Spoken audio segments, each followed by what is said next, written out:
In this video, we're going to look at how to solve one-step equation using the balancing method. What you need to remember is when you want to solve an equation, you find the value of the unknown. So in my equation, I want to have x equals a value. So what I don't want to have is this part here. Okay, I don't want x plus 6, I just want x on its own. So I want to get rid of at 6. I can get rid of it by doing the opposite. So I take away 6. Now, because I take away 6 from this side, if I do that, then it will not be equal to the right hand side anymore. For it to remain equal, I need to take away 6 from the other side as well. So you need to remember that with equations, whatever you do to one side, you have to do the same to the other side. Okay, so now on my left hand side, I have only x left because 6 take away 6 is 0, so I have only x left. And then on the right hand side, okay, 11 take away 6 is 5. And I'm sure you could notice straight away that the solution to this equation is equal to 5. However, we just want to focus on the correct method just to make sure that when you face some more complex questions, you'll be able to apply it. Okay, in the next question, I take away 7 from x. Okay, so I want to do the opposite. So I add 7. Okay, and remember what we said before, whatever you do to one side, you have to do the same to the other side. So I need to add 7 to the other side as well. So now x equals, and then 2 plus 7 is 9.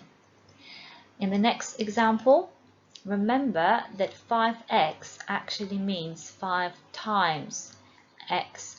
So the opposite operation to multiplying is dividing. So I need to divide both sides by 5.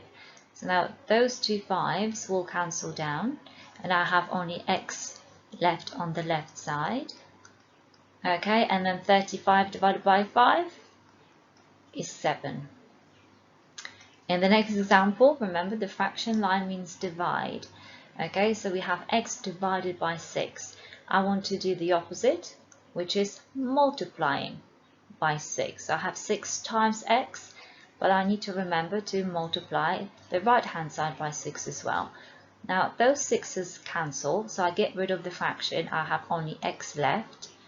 Okay, and then 2 times 6 is 12.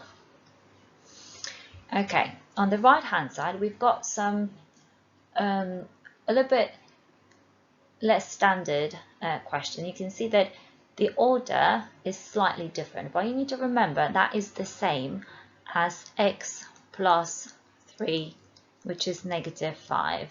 Okay, so I've got add 3. I need to do the opposite, which is take away 3. Okay, again, I need to remember to do it to both sides. So x is equal to negative 8. Okay, in the next question, the same situation. I've got it in a slightly different order, and there's also one more difference. Notice that the symbol in front of x is minus. So it's minus x plus 7, okay, because it's positive 7, and that is equal to 1.5. Now, I don't really like to have negative x, okay? So to get rid of it, I need to multiply the whole equation by negative 1. Okay, that means that every single symbol will change in my equation. So I have x take away 7 equals negative 1.5.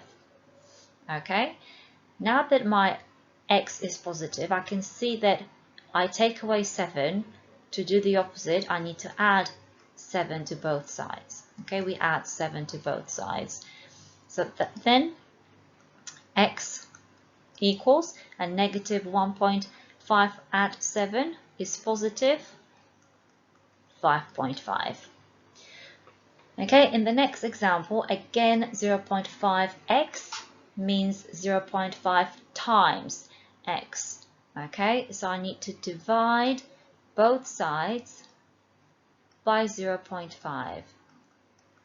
Okay, the 0.5 and 0.5 cancels down, and I have only x left, and then 10 divided by 0.5 is 20. Okay, it's the same as 10 divided by a half.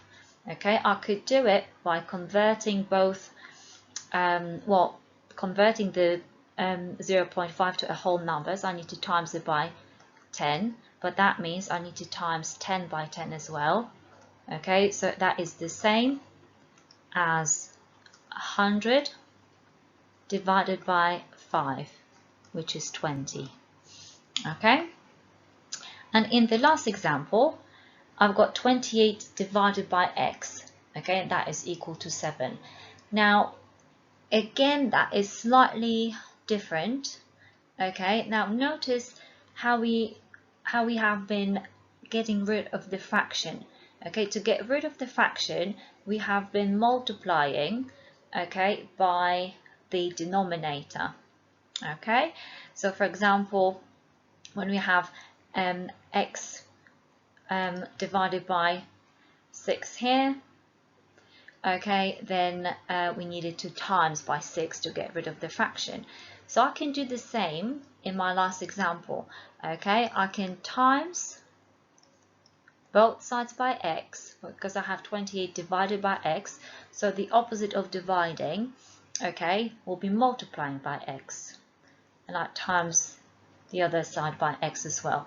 Now those x's cancel, and I have only 28 equal to 7x.